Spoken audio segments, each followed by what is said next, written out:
first of all, we wanted to invite you to have a few minutes of opening remarks about the topic of the role of the private landlord in New Zealand.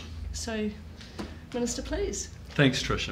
And Richard, thank you for the invitation to come along this evening and spend some time with you all. I really appreciate it. There's a lot to talk about. I wanted to use my opening comments really to give you some of the context so you can understand the breadth of our reform agenda in housing and urban development and transport. It's really about how we build successful towns and cities and communities. It brings together both my portfolios, transport and housing and urban development. And there's quite a few different moving parts. So my hope is that will give you an understanding of the intent of our reforms particularly in the areas that pertain to you and in your businesses the most, and that is some of the changes to the tax settings and our intended reforms to the Residential Tenancies Act. So our government's vision is for a New Zealand where everybody can get access to decent, affordable housing. That's what we want. And it's our view that in recent years, and in fact recent decades, as a country we've gone badly off track. We've somehow forgotten as a nation how to house our people. And you know, housing, decent shelter is a fundamental human need. And I don't imagine that any of us here feel okay about the fact that we're now, I think, in our third winter of pretty terrible levels of homelessness and people living in substandard and overcrowded conditions.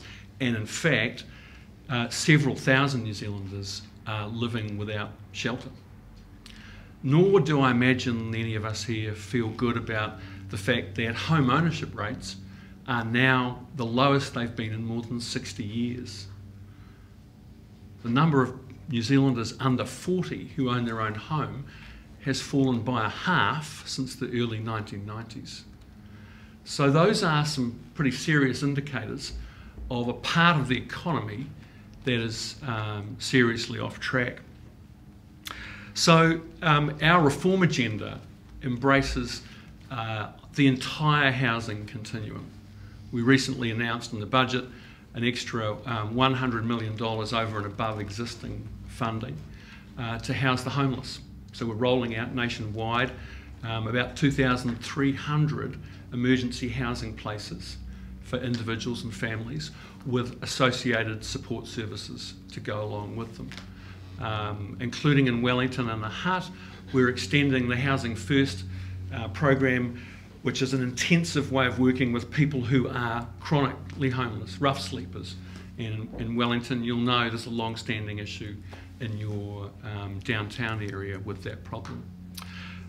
We have committed to modernising and expanding state housing and housing provided by community organisations that is supported through the income-related rent subsidy.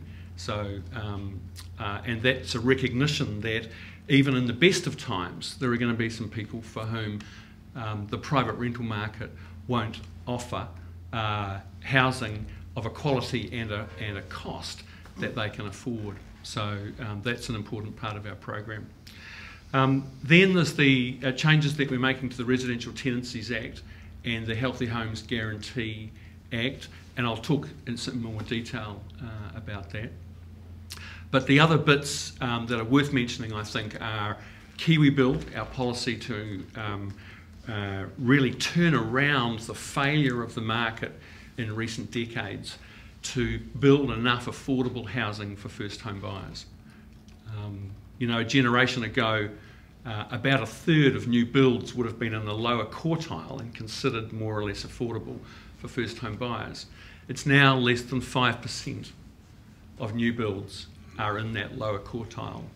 And there's a number of reasons for that, but KiwiBuild is a commitment to use the balance sheet of government to stimulate the private sector to build lower quartile affordable homes for first home buyers. We also have a number of reforms we call the Urban Growth Agenda that are designed to try to get the market operating better on its own, so that over time, if we succeed, we won't need to be intervening so heavily in the market on an ongoing basis. So we want our towns and cities to grow in response to demand. We simply haven't been building enough houses. There's now a shortfall of more than 70,000 houses nationwide. So there's a couple of things we're doing to tackle that. One is to free up the planning system that currently stops our cities growing up and stops them growing out. It's highly restrictive. And when you do that, when you stop a city growing in response to demand, for example, a demand caused by population increase, like the kind of population increase you've had in Wellington in recent years, one thing happens: urban land prices and housing prices go up. And so changing the planning system to allow it to be more responsive and less restrictive is a big part of the agenda. The other thing that's stopping our towns and cities from growing is a lack of finance or access to finance for the infrastructure that you need to bring new housing development into the supply.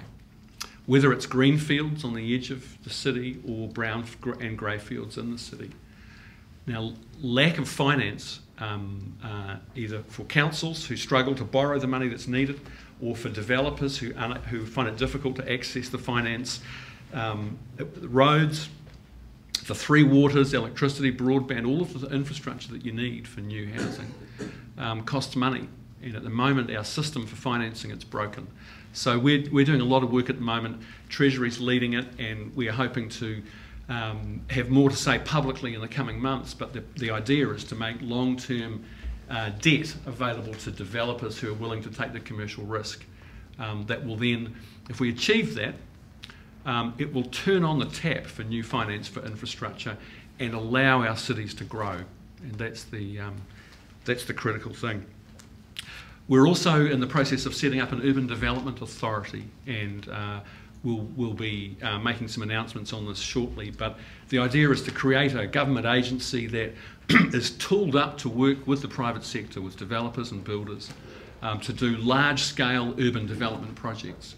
When I say large scale, I'm talking about, you know, a development with 5,000 new dwellings or 10,000 new dwellings, able to build whole new communities, not just subdivisions or streets or individual apartment buildings, but whole new master planned communities that have all the infrastructure and the urban design and the transport connections that communities need. And that final point really is the importance of transport and housing and urban development. We underestimate how powerful transport is as a driver of the shape of our cities. And so what we're committed to doing is trying to join up transport and housing. And I'll give you an example. In Wellington here, we're looking at how we can make some big investments in Wellington. Light rail, for example, improvements to the roading and motorway system that will unlock private investment in development that will change the shape of the city and build on this wonderful kind of world-class urban core that you have here in downtown Wellington. That's an amazing place to live and play and to work, right next to the stunning harbour. And we think by investing in transport infrastructure in a very deliberate way, we will open up the possibilities for private investment in building the city, building the kind of housing that people want, apartments and more density in the city with really good urban design that will make Wellington an even more attractive city than it already is. So awesome. that's the broad sweep of the program. Excellent. Tricia? Yep. Thank you, Minister. And we were talking, as we were chatting at the front, about that combination between housing and transport and just seeing what, you know, impacts the Kapiti Expressway is having, for example. But let's getting into the formal questions. So as I understand it, the intent is to try and find out your thinking underpinning the answers to these questions as well as the answers themselves, and to understand a little bit more about what thought and analysis has gone into the policies that you're bringing to the table. So the first question is, we're wanting to know what's your top priority out of two options. So it's an or question, not an and question. And we're wanting to know, on the one hand, are you wanting to move people from being homeless or in temporary housing or in subsidised housing, those three categories, into permanent housing on the one hand, or number two, are you more focused as a priority on increasing the opportunity for renters to own their own home? I hate these either-or questions. It's very hard to choose, because we believe that home ownership in New Zealand is something that's worth fighting for. We think it's an immensely valuable thing that's been part of our tradition in New Zealand for a long time. It's the way that most small businesses get started in this country, is borrowing against the equity in your home. We know the single most important thing for the well-being of people in terms of their housing is security of tenure, whether that's through ownership or having a long-term secure rental agreement. When people don't have security of tenure, their well-being and their economic prospects and the health and education of the kids goes downhill. So affordable home ownership is also one of the policies, in the 20th century that helped create what I would argue is one of the most successful middle classes in the world. Affordable home ownership, along with universal education and more or less full employment, allowed a whole generation, in fact successive generations in New Zealand, to lift themselves up. And so and the loss of that has been terrible. The loss of affordable home ownership has driven the inequality gap wider and wider. So for all those reasons, we really put a big importance on home ownership. The but is that no matter how successful Kiwi Build and all these other policies are, for the foreseeable future, a lot of us are going to be renters. More than a third of us rent now. And so we want to make renting better. We want to modernise the laws and the rules for renting. We want to learn from what has been done in various jurisdictions overseas, and we think us have something to offer us. And so I can't really answer that with a one or the other, Tricia, because I think they're both incredibly important. I agree they're both important, but if you had to put money on it, which way would you go? Well, I'll say this. I think that in the short term, making renting better is going to deliver an immediate improvement to a lot of people's lives. Home ownership is going to take us a little while. It's a more complex, the housing market's a big, complex beastie. Kiwi Build's going to take a while to ramp up. In the short term, actually, improving life for renters will make a bigger improvement to the lives of people who really need it. Right. So, given that's the way I've heard that is your top priority is to improve the life for renters. Obviously, a big part of that is to facilitate the people that are providing the renting opportunities. And so that's kind of segues into our next question, which is, does the private rental sector have a part to play in this goal? And I'm thinking the answer is probably yes. You got it. Yeah. So, and to what extent can you see the private rental sector being important for your policies? Yeah. So, crucially important. Only 4% of New Zealand households live in a home that is provided by Housing New Zealand or a council or a community housing provider. About a third of us rent, a third of households, and only 4% are public housing. So the rest is in the private rental market. Right, okay. And so how would you summarise the role of the private sector landlord from your in alignment with your policies? Like, what is most important to be able to deliver to them so that your policies can happen? So the intent of our policies is to provide and encourage more security of tenure for renters. That's one of the first things. Hopefully we'll talk a bit more about that and how we might achieve that. And when we consider changing the rules that set the responsibilities, the rights and responsibilities of both landlords and tenants.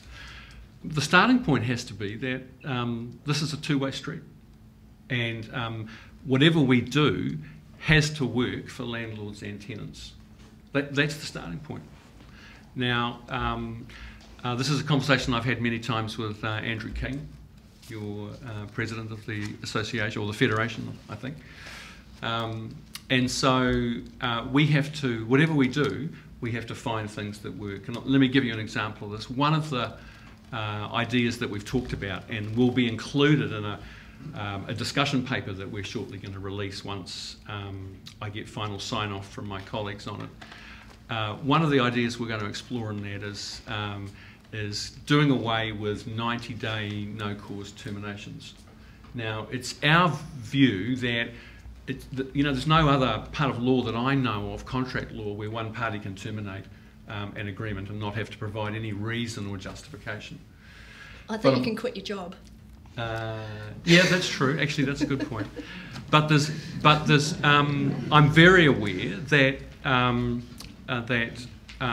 for many landlords, the 90-day termination has been a really important way of dealing with rogue tenants who maybe engaging in antisocial behaviour or making life miserable for the neighbours, trashing the joint or whatever. There's a number of things and in that category. So if we're going to entertain the idea of doing away with no-cause terminations, we have to find a way of ensuring that landlords can protect their asset and have a way of dealing with tenants who go rogue. So that's an example of the approach that I think we have to take. Right, okay. So a little bit later on, can we come back to other things that I think would be good to talk about Sure. as a facilitation for the landlords and tenants ecosystem, if you like, Sure. for lack of a better concept. But let's move on to the next question. We'll circle back round a little bit. So with the HHB, the Healthy Homes Guarantees Act and the warrant of fitness that you need for rental housing. This is a long question, by the way, so brace yourself. Sure. and bear with me. Basically, there's an increase in compliance for the rental sector. Okay, and so with the ring fencing of losses, the extension of the bright line test from 2 years to 5 years, which came in March, and a potential land or capital gains tax, there's a reduction of potential returns, for a rental investment. Then there's also the policies of guaranteed tenure, the controlled capped rent increases, and other controls around the management of rental property. So these things are, at this point in the segue, if you like, is that they're all things that are worse for the landlord than they used to be. We've also got the reduction of the ability of the property owner to basically use and control their own property because of all of these different things, and also things like the no cause termination, etc. So the question after all of that is, how will these policies, all of them wrapped up in one big bundle, increase compliance increased compliance and decreased financial and control incentives, achieve your priority goal of getting more places for renters? So the first thing, let me say, just in the interest of clarification, it's not our policy, never has been, to bring in rent control or rent capping. In our view, that's bad policy. It doesn't work. The only situation where I could imagine rent control working is when you have, for instance, a disaster like the Christchurch earthquakes that wiped out a really significant share of the housing stock and caused the market adjustment that naturally followed that caused huge hardship. If I could go back in time and wave a magic wand, I would have brought in rent control after the earthquakes for a stabilisation period while the market and rebuild came through. Other than that, I think rent control is bad policy. It creates arbitrary groups of winners and losers. It actually discourages investment in the market, discourages investment in maintenance and upgrade of properties, and it encourages kind of gaming the system and kind of rorts of various kinds. So that's not on our agenda. Okay, so that's one out of about 8. The others were a pretty accurate list of our policies.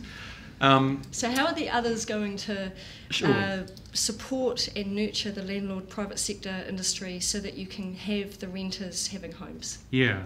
So let me explain or try to articulate the underlying intent behind that package of proposed changes. Our view is that the status quo is not working. It's not working in many different ways.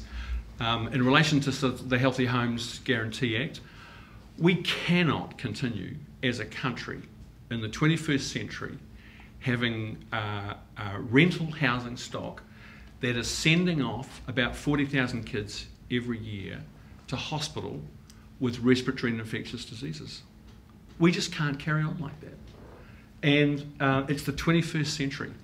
We have to improve the quality of the housing stock.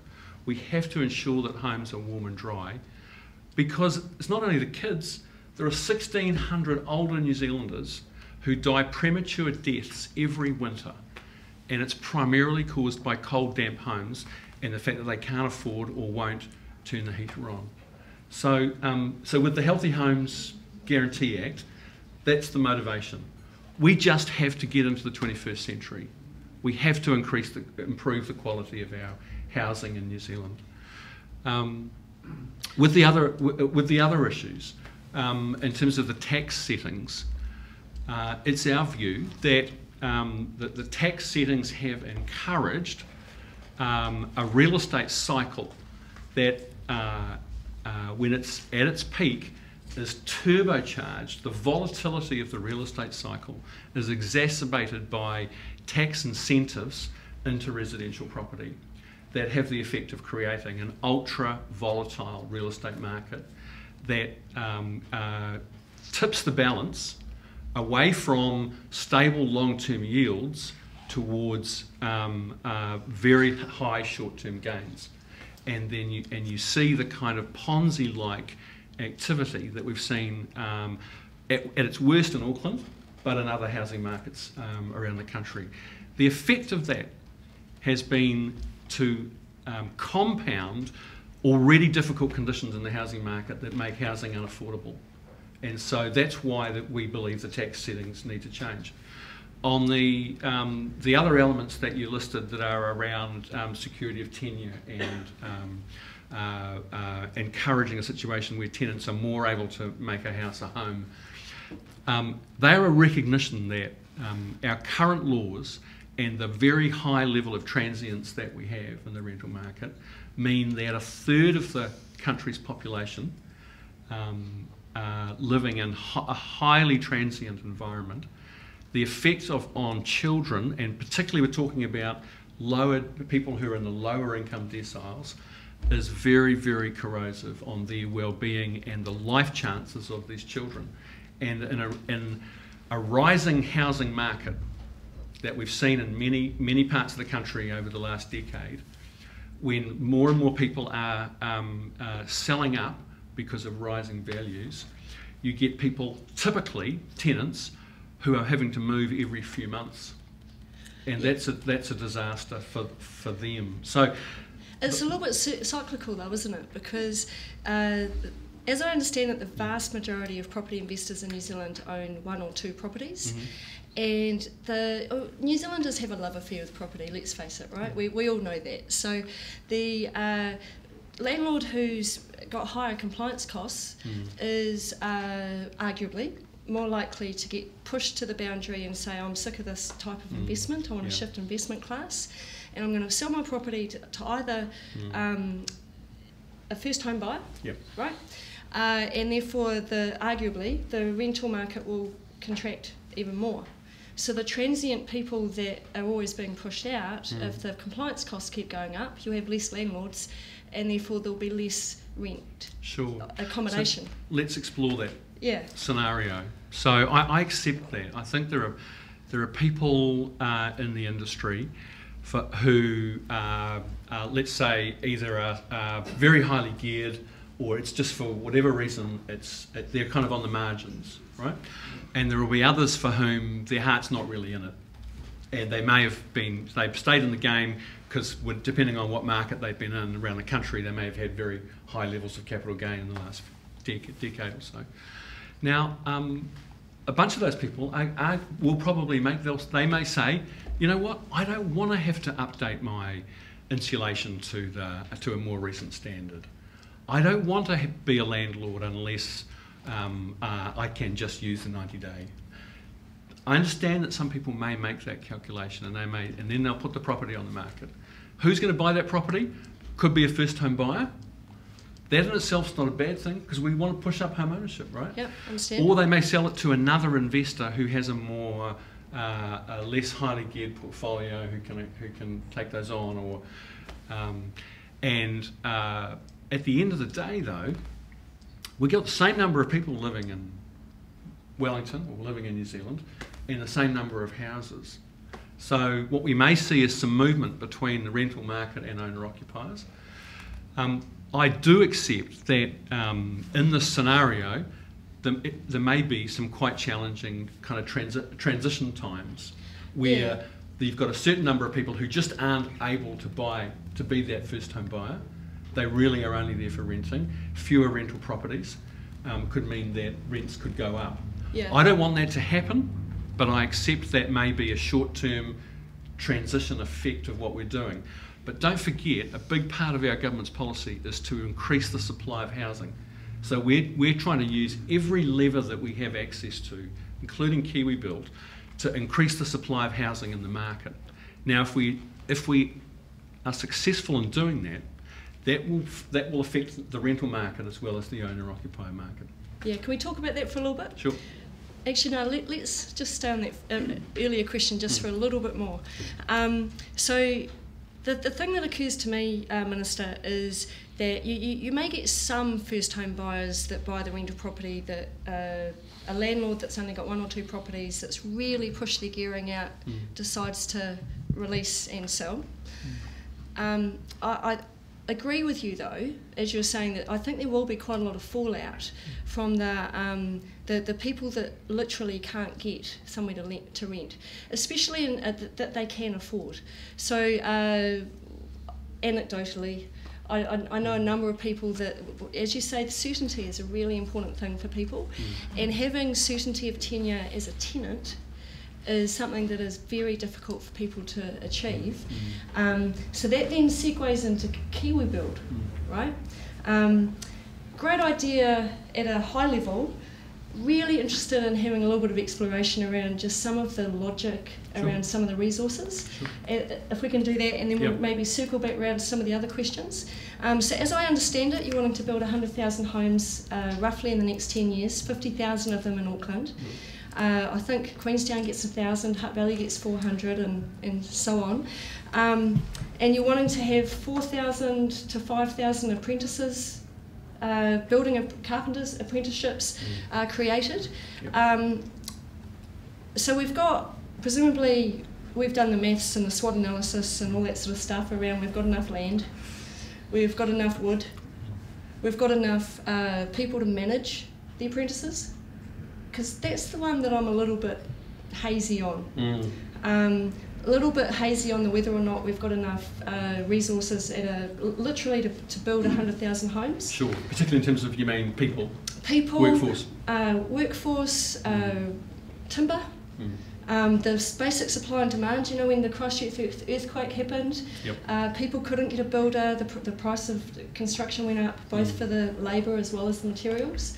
And I don't think Christchurch needed 100,000 homes, and they had that problem. Do you know how many they needed, by the way, in Christchurch? Can't remember. Does anybody know how many new homes are needed in Christchurch? It's like 30,000 or 40,000. 30,000, so it's significantly lower than a 100,000 project. Government tried to throw a whole heap of resource at it, and everything went through the roof in terms of price. So we've got 5,000 apprenticeships. I don't think we've got enough carpenters to manage them. Have you tried to get a plumber recently? Yeah. Yes. Yeah. So how's that going to work? So first thing to say is we were building, so if we achieve the KiwiBuild targets, right, and we ramp up to 10 to 12,000 a year, we will still be building fewer houses per head of population than New Zealand was building in the mid-1970s when Norman Kirk was the Prime Minister. So we have had in this country, proportionately, per head of population, the productive capacity to build the number of houses that we're talking about. But we know there are some real obstacles. We've inherited a whole set of obstacles that are very real. The construction industry has very low productivity. It finds it hard to ramp up to meet demand. Building supplies are expensive in this country.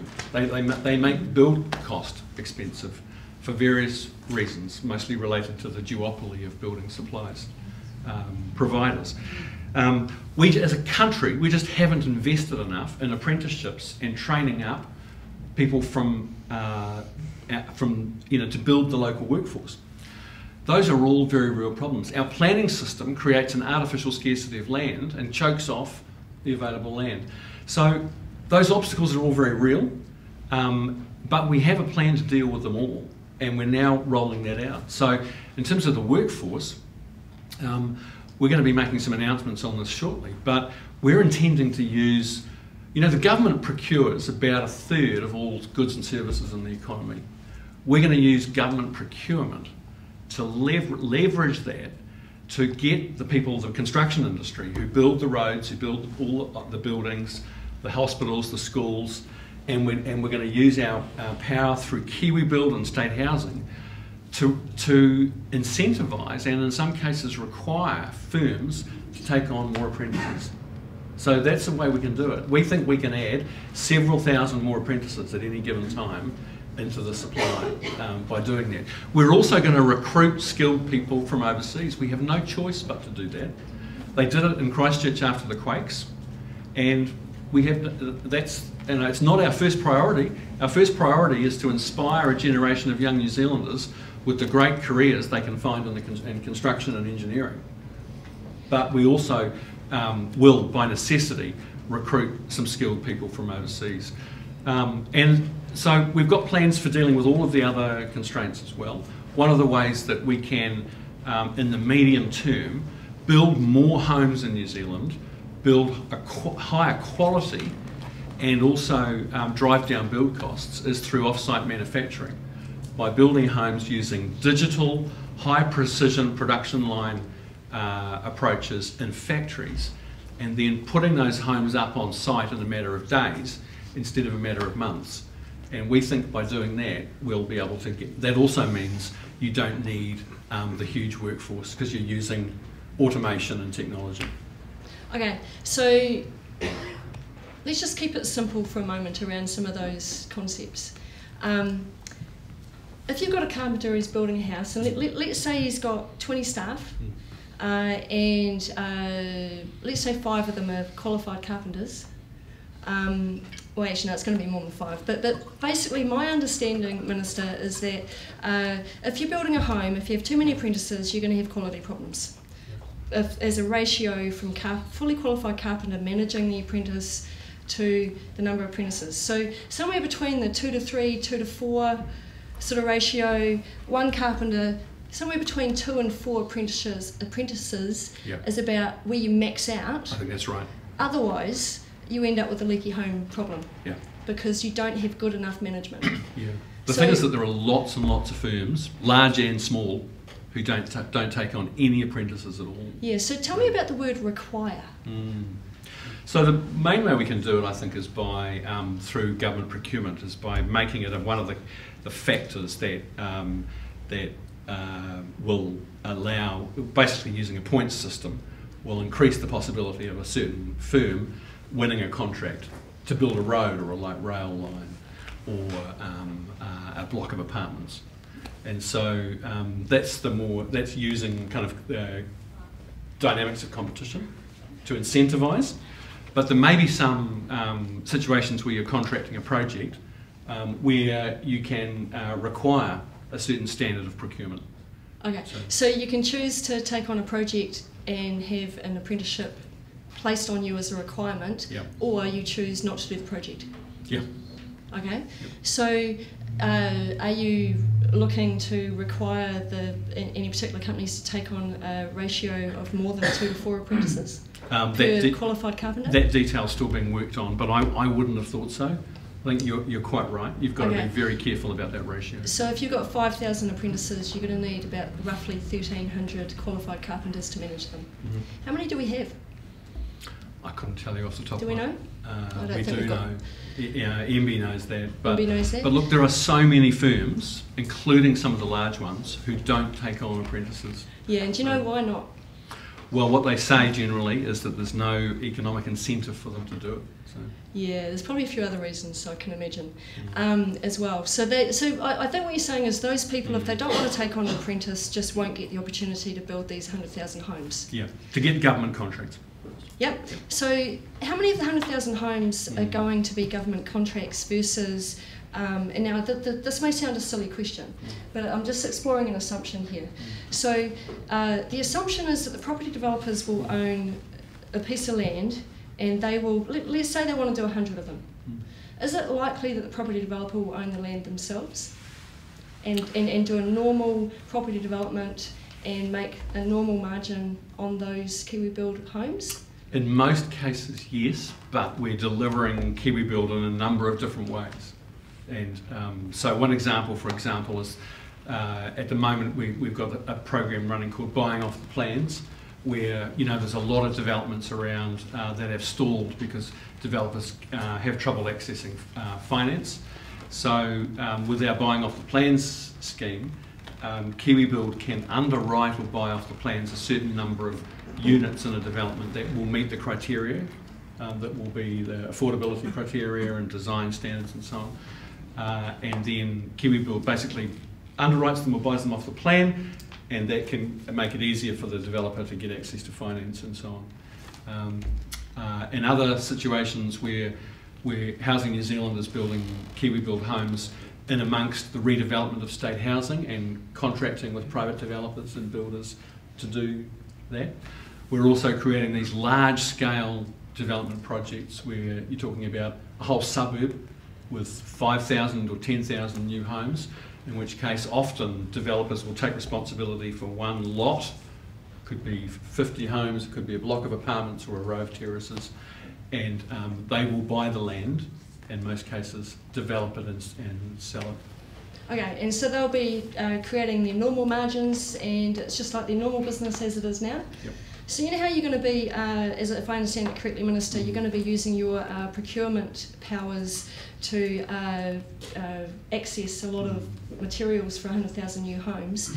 If I'm a property developer that's not within that scheme because I don't want to take on apprentices but I want to do my own property developments, what's going to happen to the prices on the materials that I'm trying to secure, do you think?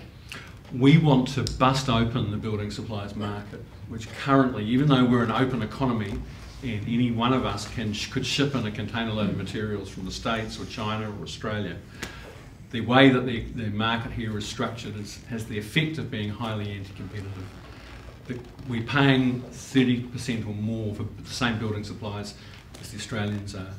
So we intend to use the procurement through KiwiBuild to do bulk purchasing deals, and if necessary import supplies directly in to open that market up. There are other things that we're doing where the government's currently looking at the Commerce Act and making it easier to do a market study or an investigation of a particular market. Once that law is in place, I want to make sure that actually the building supplies market is one of the first that we look at. There are other ways that we can bring down the cost of building supplies. And that's by, there's recently in Canterbury, a buyers cooperative of small construction companies set up, and they are aggregating their purchasing power to do bulk deals that in the past only people like G.J. Gardner have been able to achieve. So there's a number of ways that we can crack the nut, but I think that the bulk purchasing of a mass procurement program like KiwiBuild is an unprecedented opportunity for us to bust that market open, and then ultimately everybody will benefit. Yeah, so what you're saying is that the property developers will get better margins because probably the prices will stay at the same level, they're unlikely to go down. Well, we want, our goal is a more competitive market, and when we achieve that, when we get supply and demand in better balance, cost savings back along the supply chain will flow through to the end customer. Until we get that more competitive market, any savings through building supplies or driving down build costs in other ways will end up in the pocket of the developer. That's how the market works. Yep. So I guess if I'm a developer, I've got an interesting few decisions to make as to whether or not I want to take on apprentices, whether or not I want to play the cost of materials game, and as a property developer, I guess I pay my money, make my choice. I'm still a little bit intrigued as to whether you're going to have 1,300 carpenters willing to manage 5,000 apprentices. It'll be very interesting to see if that comes off. Yep. So how good will the incentives be? We're working through all the detail on that at the moment, but it will be based on a judgment about what the market will be at. Because in most cases we want to be incentivising people to take on apprenticeships. And if it's a competitive situation where people are bidding for a particular piece of work, we obviously want that job done, and we want it done at a competitive rate. So thank you, Minister. So coming back to the increased compliance of the individual private landlord, acknowledging that as I think you've reported, of the people less than aged 40 or under, I think only around 25% of them own houses now, so 75% of them are tenants. Arguably because it's a cultural thing for the millennials and younger, because people just don't want to own homes at that age at the same level as they did back in the 70s, arguably, anecdotally. So compliance costs for the landlord, right, increasing. Some of them might get out, as you've said, of the market altogether. But we're wanting to incentivise to keep that 75% in houses. So the next question is, what examples historically or in other countries can you point to demonstrate that these type of increased policies have actually had the desired effect? Sure. So Trish, I wouldn't agree with you that the shift that we've seen in the last 30 years from what are internationally considered to be very high rates of home ownership, steeply falling, and an increase in renting. I would not accept the argument that that is a kind of cultural shift, that Gen X and Gen Y just don't want to live in their own homes. The overwhelming sense that I have is that today's generation of young New Zealanders, and many of you will have sons and daughters who are in a similar age bracket. My wife and I have a son who's 28. They would love to have the opportunity of home ownership, but they look around at what's happened in the last 20 years and they go, you know what, I haven't got a dog's show. And they feel resentful. They feel resentful that successive governments since the baby boomers have been in control since 1984 have abandoned policies that for decades beforehand supported young Kiwi families into their own homes. They gave up doing that, and since then home ownership rates have been falling steadily. My experience as a politician, as a local MP, and just as a New Zealander tells me that today's generation of young people would love to have the opportunity of home ownership. Yep, they like flexibility. Yep, some of them would love to live and rent an apartment, an affordable apartment downtown, but most of them, given the sniff of an opportunity, even people who are on household incomes now, which means in most of the urban growth centres couldn't possibly afford to take on a $4 or $500,000 mortgage. If they had the chance, they would grab it with both hands. So I disagree with you on that element. So let's explore that for a second. So the Kiwi Build homes are roughly pegged at a $500,000 to $600,000 market price. In a place like Wellington, the price cap, so the maximum is $500,000. We expect to be building homes significantly below that. So when you say a price cap, are you saying the market's going to be capped at the sale to the first homeowner? No, we're saying that the most expensive Kiwi Build house in a market like Wellington would be $500,000, but I expect there'll be houses cheaper than 500,000. Right. Kiwi built homes that are cheaper. Okay, and when you say the 500k, you're talking about the market price to the homeowner? Yes. Okay, Yeah. so let's say we've got a 500k home in Wellington, and let's be realistic, I think one of the margins said 600k, which is probably more likely to be Auckland. Yeah, 650 is the cap in 650, so, and 50,000 of the 100,000 are in Auckland, so let's say most of them are about the 600k level. Okay, so let's agree with you that that people want to get into their first home, and if they want to, you know how you guys probably all know that when you go to the bank these days, if you've got a 20% deposit, you've got about 10 questions to answer, and if you tick through their computers, you get approval. Yep. And if you don't have a 20% deposit, then it increases to about 40 to 45 questions, as I understand it, and it's difficult to know exactly how the computer thinks. Point being that if it's a 600k home, they're going to need a 120k deposit normally, and a minimum of a 60k deposit, and they're going to need a mortgage of either 480 or 540, around that sort of level, for half of your Kiwi build homes that are being developed by people who've got lots of apprentices and being sold to people that need to have a 120k deposit. And in order to have that deposit... There'll be new builds, Trish, so I would expect they'll be, in almost all banks, they'll be eligible for a 10% deposit. Okay, yeah. So they might need a 60k deposit. Let's go with that. So that they're going to need, as I understand it, if they had 20%, they're very generically probably going to need income of about 100k. And if they've got a 10%, they might need income of about 130k. So how are these Kiwi build homes traditionally for in your policies? You know how you've mentioned about how you're wanting to give them to people that traditionally would have had the opportunity. Paint us a picture of who that is. Sure. So they are what industry people would call the intermediate housing market. There's a layer of people who currently cannot quite get over the line and buy a starter home, can't afford to take on that mortgage or get the deposit together.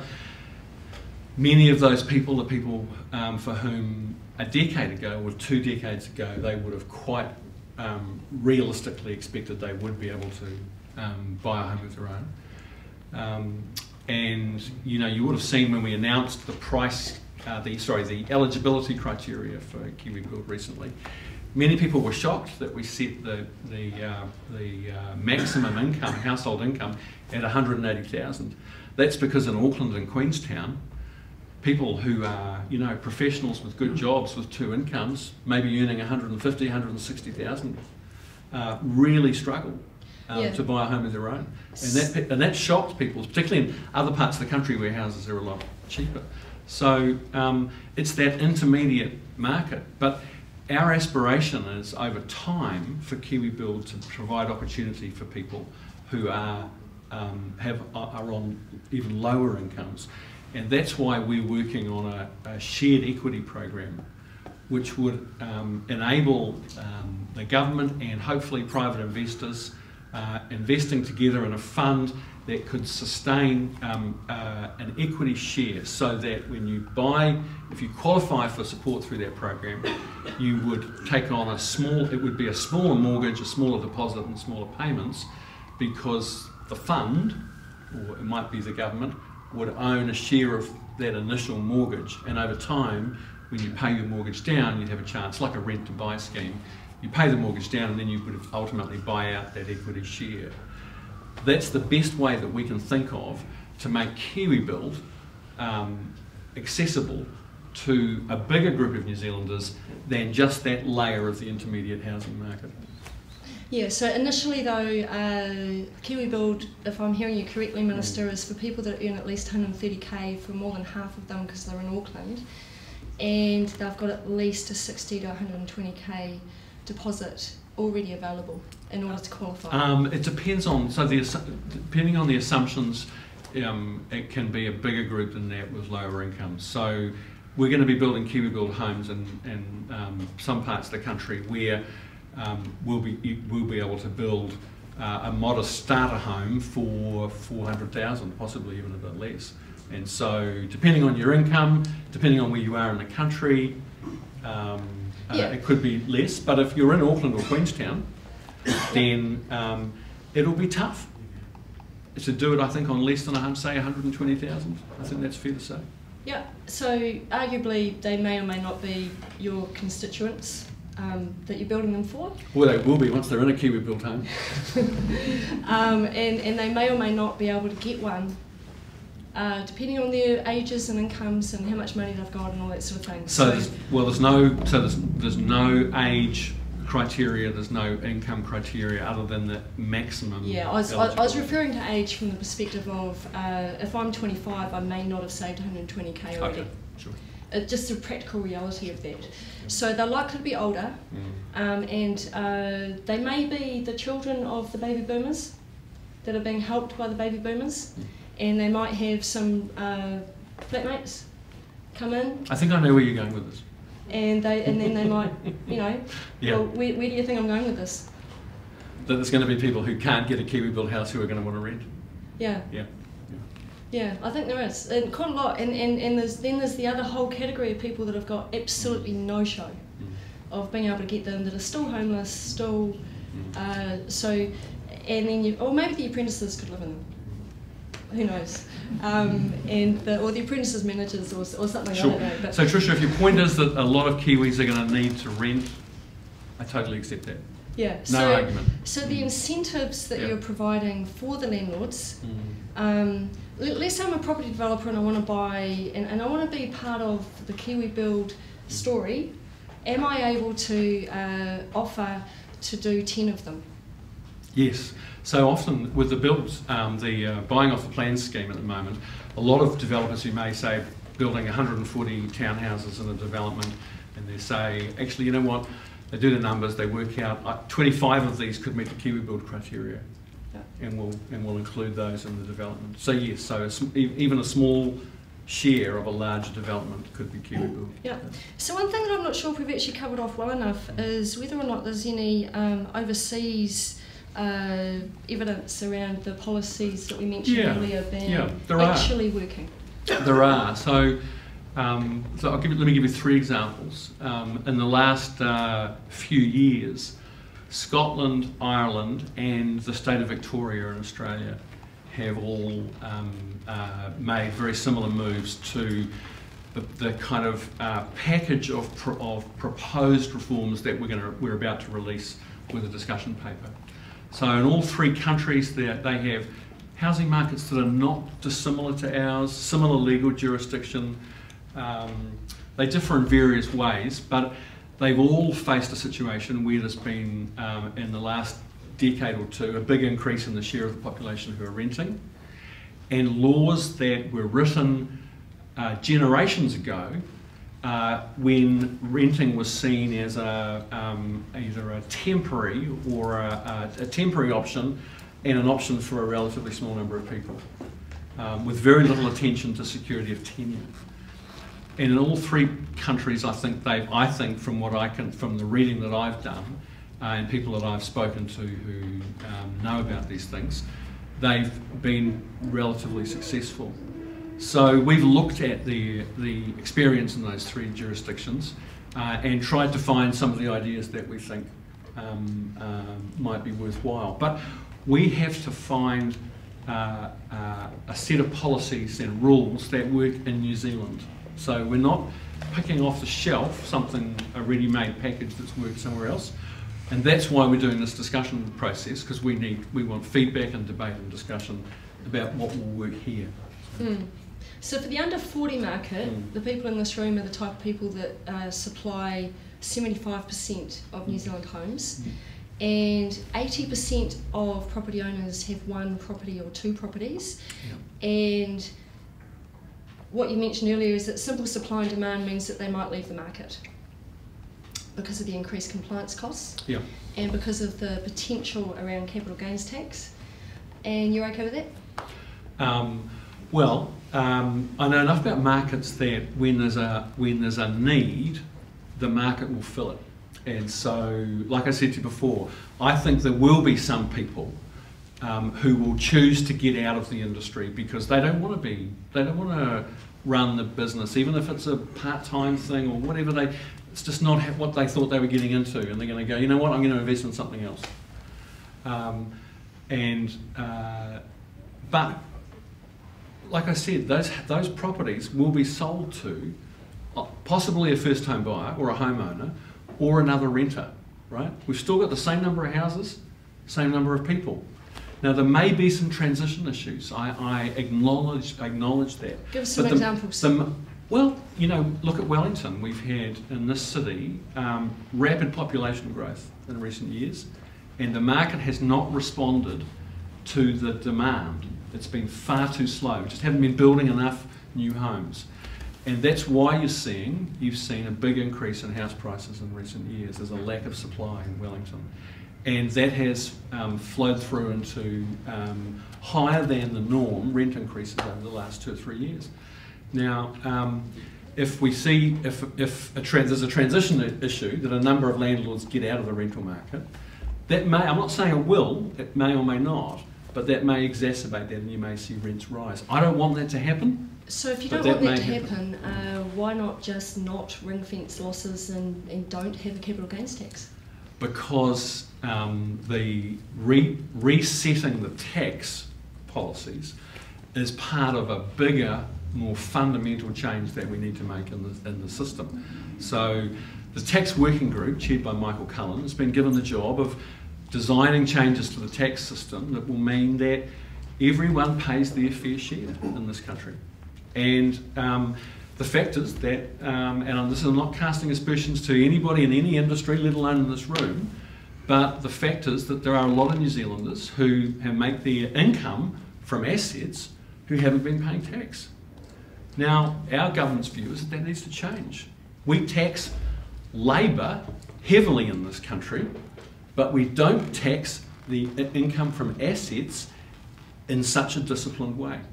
Now, we don't think that's good, and we think it would be better for people and better for the economy if we find a better balance. So we'll see what the tax working group come back with. But the reason that we want to change the tax settings is that we think we've got to take the sharp edges off this very volatile real estate cycle that we have. That's the problem we're trying to fix. So if we make a comparison with just normal business, if I've got two businesses and they're both owned as a wholly owned group, then I'm allowed to offset the losses. A rental property is stated as being a business and it's owned by the same person that owns a different business. To me, it's a contradiction of the basic tenets of the tax legislation to try and ring fence that. I know we used to have it back in the early 90s. It got changed because it didn't make sense. That particular ring fencing of losses is the bit that I'm going, it doesn't make sense from the spirit of the tax legislation of being allowed to have income in one and loss in another. You can still offset losses, so you can still claim expenses, right? You can still carry forward losses. You can still offset losses within a residential property portfolio. Yeah, it's just different how you do it for any other business. It is, and the reason for that is that residential property is a business, but it's not like any other business. And the reason it's different, the reason it's, bear with me, the reason it's different is that the product is basic shelter for human beings, for people. Now, if we treat residential property like any other investment commodity, right? If that's what we do, then we severely compromise our ability to ensure that families, lower income families, who are most of the renters in this country, get secure, affordable and decent housing. That's our policy goal, is to ensure that people get decent, secure and affordable housing. So the flaw in that logic, so it's a commendable intent, I think it's flawed. That you share?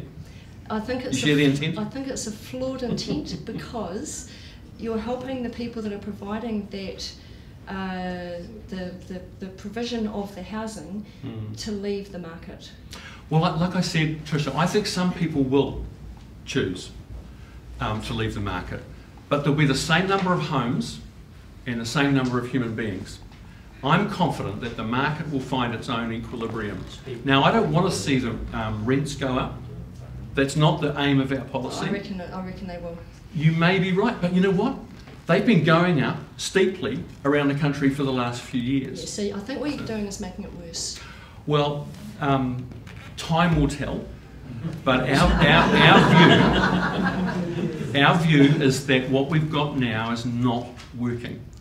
We've got people in New Zealand are paying far too much of their household income for housing costs, whether they're mortgaged homeowners or whether they are renters. Yeah. We've got poor quality housing that's causing major public health problems, and we've got very high levels of transience because of the lack of security of tenure.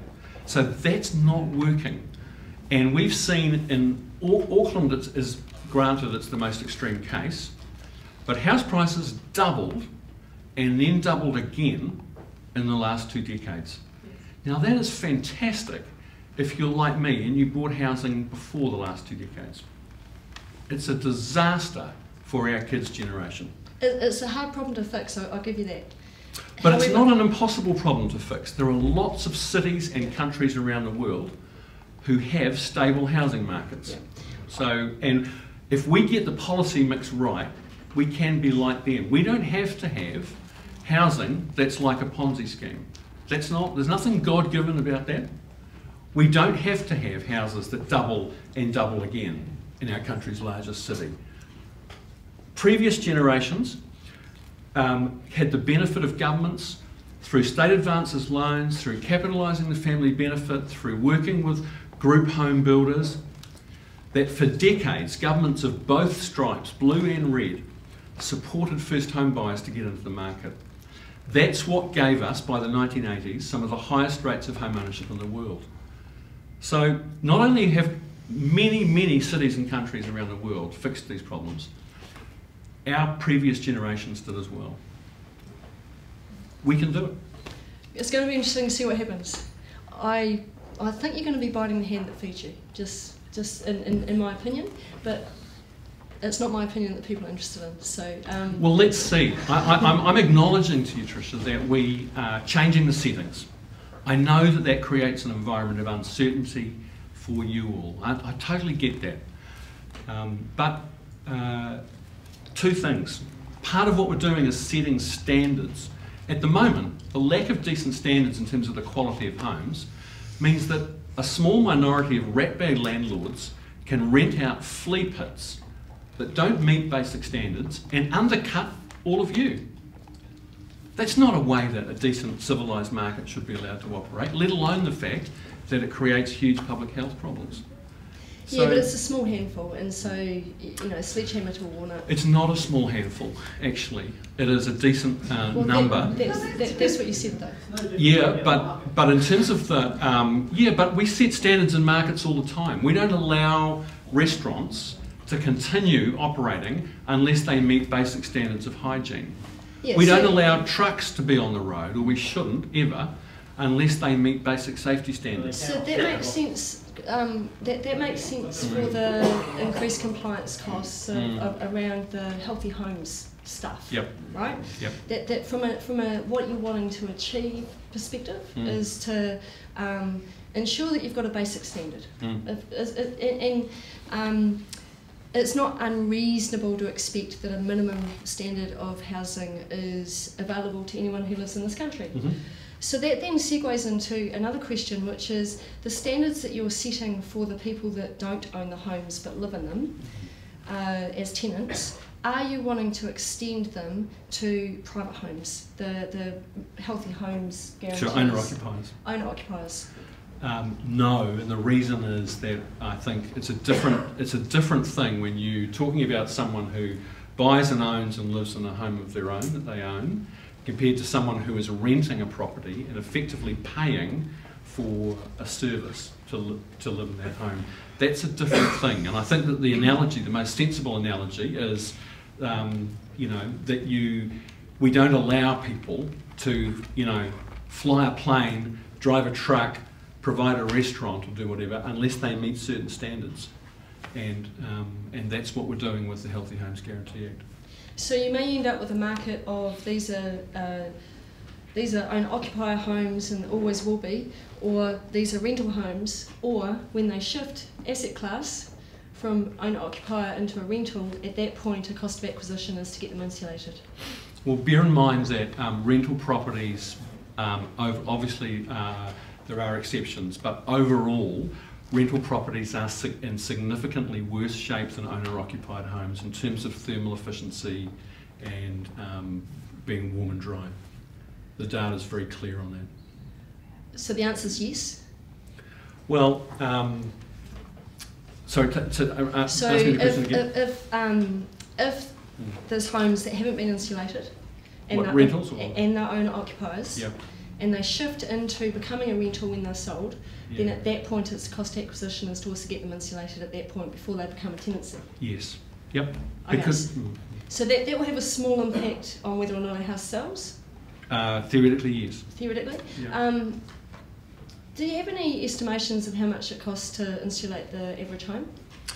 Yeah, so to put in like a heat pump and basic insulation, we expect would cost around anything from sort of 4,000 to 6,000 or 7,000. For what sort of square metres? So let's say one heat pump. The current legislation requires you to have floor and ceiling insulation. But 150 squares or? What sort of... Yeah, probably I was thinking a bit less than that, but yeah.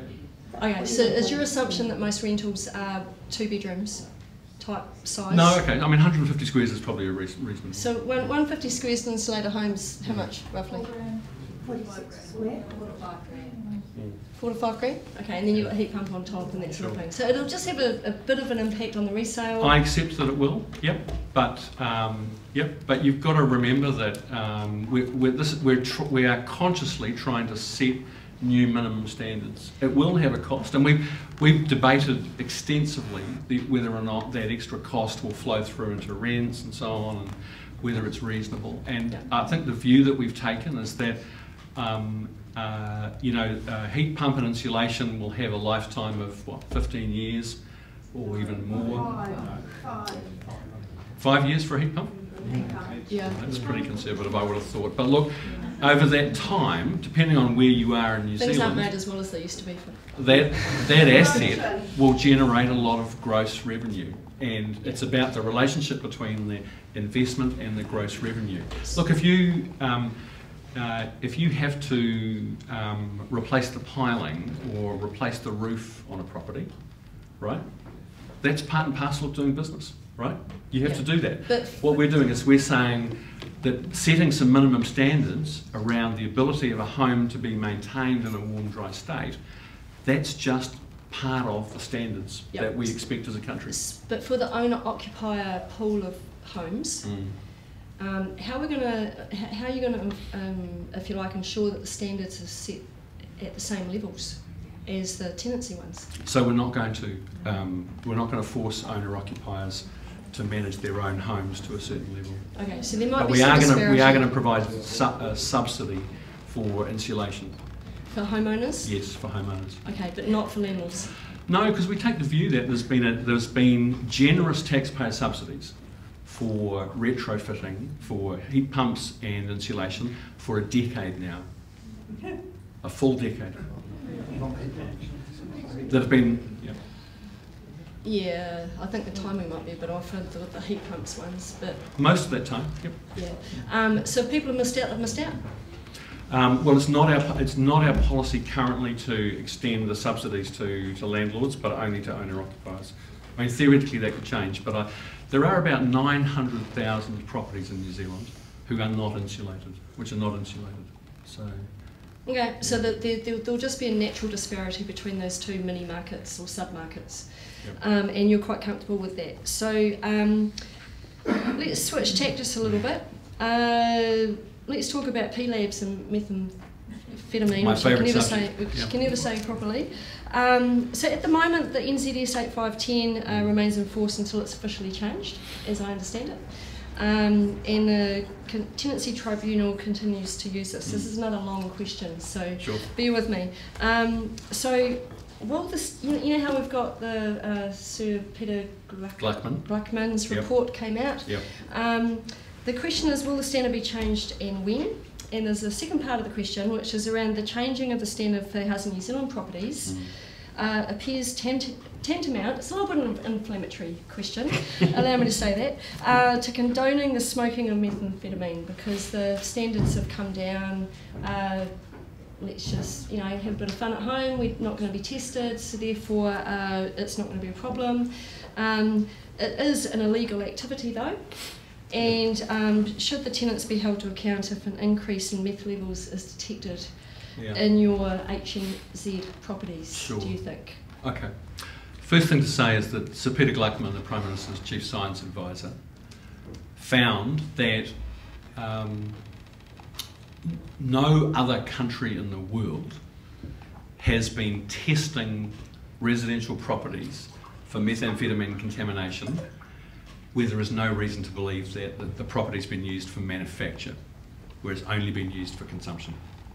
No other country in the world. We're the only one who's been doing it. Secondly, a few things we're the only one of that we're quite proud of. Yeah, this is not one that we should be proud of, believe me.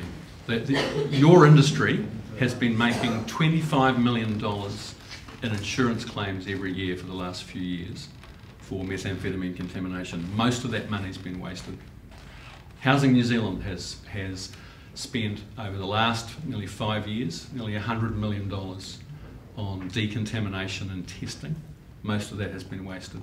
Hundreds of tenants have been turned out of their homes on the basis of bogus evidence. Hundreds of houses, private and public, have been left empty in the middle of a housing crisis.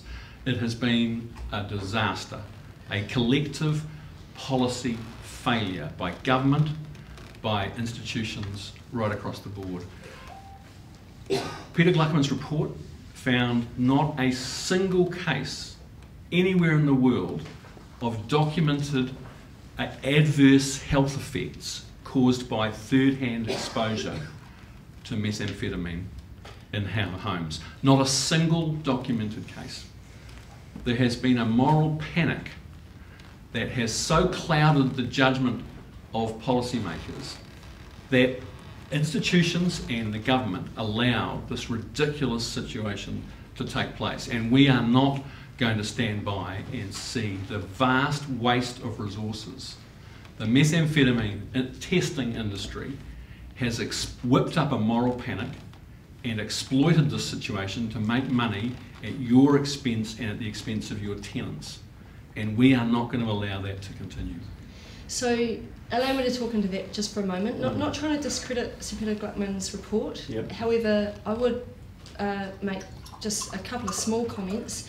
One is that, as I understand it, there are some other reports that suggest something to the contrary. But as an analogy, back in World War II, the nurses were prescribing cigarettes to the returned soldiers because they thought it was a good idea at the time, and there was no evidence to suggest otherwise. So just to float the idea that at times, sometimes history transpires with hindsight medical Trish, information. this is one of the most credible scientific sources in our country, drawing on the best practice and scientific evidence, not in New Zealand but around the world. So allow me to ask you this then. If your 28-year-old son had a young child and wanted to rent somewhere, and you had heard that there'd been someone smoking pee in the property, would you feel comfortable with that baby sleeping there? Completely comfortable, and I would say clean the house and wipe the walls down if you have any concerns. If you have any serious concerns, get a commercial cleaner in, but don't waste your money. Don't waste thousands of dollars on decontamination that I think has now been completely discredited. You should only get a methamphetamine testing or decontamination work done if you have reason to believe that the place has been used for manufacture. So how do you tell? The police will often know, neighbours might know, but unless you have reason to believe it's been used for manufacture, it is a waste of time and money to spend decontaminating it. Okay. And so we're going to do a review, the government's going to do a review of the standard 8510 that was published, and I expect that the result of that will be that another standard will be produced. And timing on that?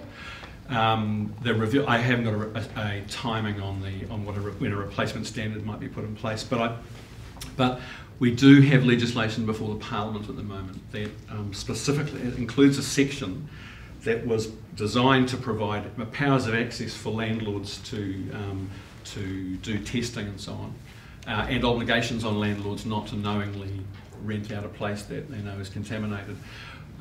So we have made some changes to that, and under that section of this new law, which is not yet passed but it's before the Parliament at the moment, we will set some regulations that will be based on the findings in the Gluckman report, and will provide very clear and practical guidelines for landlords and tenants for dealing with this issue. And that law will be passed in the next few months, and then we'll consult on the guidelines.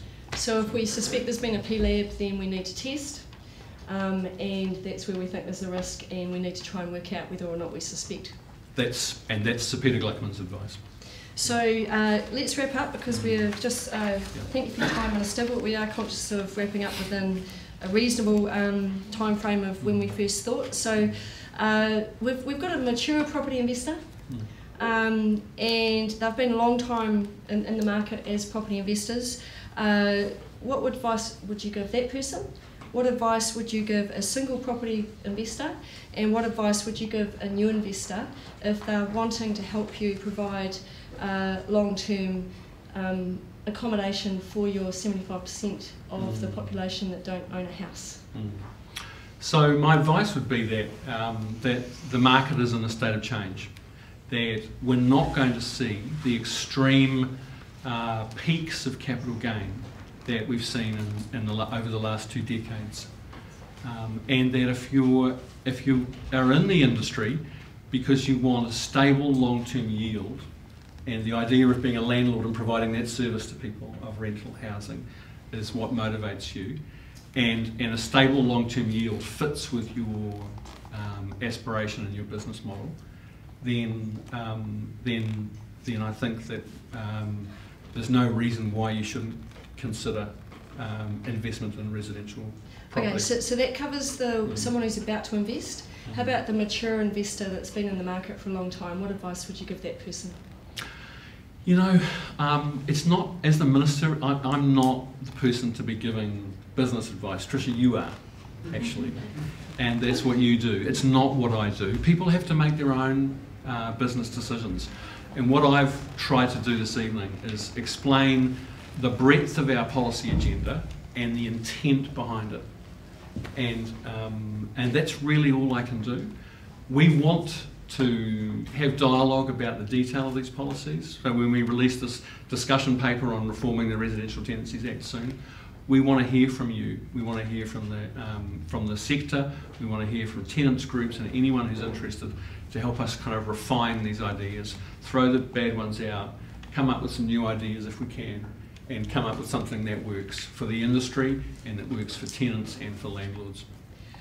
One last question, which is dear to my own heart, as a business advisor, with capital gains tax. Normally, tax reform is not retrospective, and people are given ability to submit.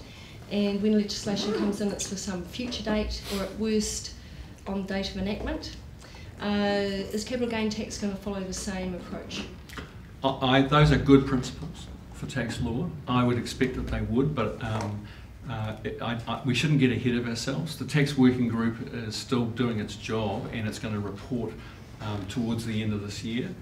Then there'll be a process of discussion about what the government does with the recommendations of the tax working group, and the commitment that we made at the last election was that we would go into a subsequent election before implementing the findings of the tax working group, and we're going to stick to that commitment. That's great. So we've used up all of our time, so thank you again, and hopefully we'll be able to have a chat some other time and with some follow-up questions perhaps. Sure. Tricia, thank you. I appreciate the chance to have the dialogue. I get it that you all aren't great fans of the reform agenda that I've been outlining tonight, but I hope that you'll see that it is well intentioned. Its desire is to do the right thing for the country as a whole, for our kids' generation, who we desperately want to give them the chance to own homes of their own and rein in the worst excesses of what have been a pretty, from many viewpoints, a pretty dysfunctional housing market over the last couple of decades. I appreciate the dialogue, Richard, with the Property Investors Association and the Federation nationally. I value it, and will continue to want to have dialogue with the Federation on specific issues. But Andrew King is also a member of an advisory group that I have, who assists us with advising on a broad range of policies, and I really appreciate the constructive way that the Federation engages with the government. So thank you, Trish, and thank you all.